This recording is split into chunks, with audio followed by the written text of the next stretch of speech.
ఎప్పటి నుంచో ఒక డౌట్ ఉంది సార్. ఇప్పుడు క్లియర్ చేద్దాం. మీకు త్రివిక్రమ్ గారికి ఏవో గొడవలు ఉన్నాయని చెప్పి ఆర్టికల్స్లో రాశారు. నాకు త్రివిక్రమ్ గారికి కూడా ఆర్టికల్స్ వచ్చినాయి. ఆర్టికల్స్ వచ్చినాయని చెప్పారు చాలా మంది. ఓకే, అది నిజమేనా? మంచి క్వశ్చన్ వేసావు. నేను అసిస్టెంట్ డైరెక్టర్గా అవ్వకముందే త్రివిక్రమ్ గారు 2 సార్లు 3 సార్లు మొత్తం ఆయనకి 5-6 నంది అవార్డ్స్ వచ్చాయి ఓన్లీ ఫర్ డైలాగ్స్. నేను చిన్నప్పటి నుంచి ముళ్ళపూడి వెంకటరమణ గారు, జంధ్యాల గారు, ఈవెన్ మాయాబజార్ డైలాగులు కూడా నాకు. సో ఈ ఈవి సత్యనారాయణ గారి సినిమాలో డైలాగ్స్, సో డైలాగ్స్ అనే వాటికి ఒక సపరేట్ ప్యాషన్ ఉండేది, నాకు చాలా ఇష్టం ఉంటుంది. సో అలాగే నేను అసిస్టెంట్ డైరెక్టర్ అవ్వకముందు నుంచి త్రివిక్రమ్ గారి డైలాగ్స్ అంటే చాలా ఇష్టం. అప్పటికే ఆయనకి 3 సార్లు నంది అవార్డు వచ్చింది. నాకంటే చాలా సీనియర్ ఆయన. అంటే నేను ఇండస్ట్రీకి వచ్చాక మళ్ళీ ఆయనకు వచ్చిన అవార్డ్స్. బిఫోర్ నేను చెప్తున్నా, నాకంటే చాలా సీనియరు.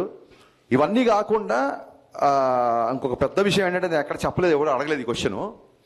మా నాన్నగారు త్రివిక్రమ్ గారికి చాలా పెద్ద ఫ్యాన్. ఎంత పెద్ద ఫ్యాన్ అంటే, అతడు సినిమా ఆయన కొన్ని 100 సార్లు చూసుంటారు. అంటే మా ఇంట్లో ఒక రకంగా త్రివిక్రమ్ గారే పెద్ద అబ్బాయి. చూడండి, అన్నయ్య బాగా చదువుతున్నాడు, నువ్వేంట్రా ఇలా అన్న టైప్లో మా నాన్న ఒక్కొక్కసారి నేను ఏమన్నా కొంచెం కమర్షియల్ పంచ్ డైలాగులు ఫైట్లు ఎక్కువ ఉంటే నా సినిమాలో, త్రివిక్రమ్ గారి సినిమా చూడరా అని చూపిస్తుంటారు. మా నాన్నగారి త్రివిక్రమ్ అంటే అంత ఇష్టం నాకు.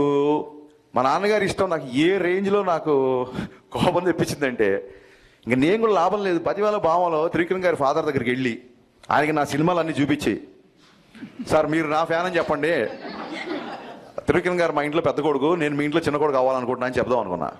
సో త్రివిక్రమ్ గారు అంటే నాకు అంత రెస్పెక్ట్. అది ఇంకా ఈ చెప్తున్నా కదండి, సోషల్ మీడియాలో వచ్చే ఈ ట్రోల్స్, టార్గెట్స్ ఇవన్నీ మనం చూసి నవ్వుకోవాలి అంతే.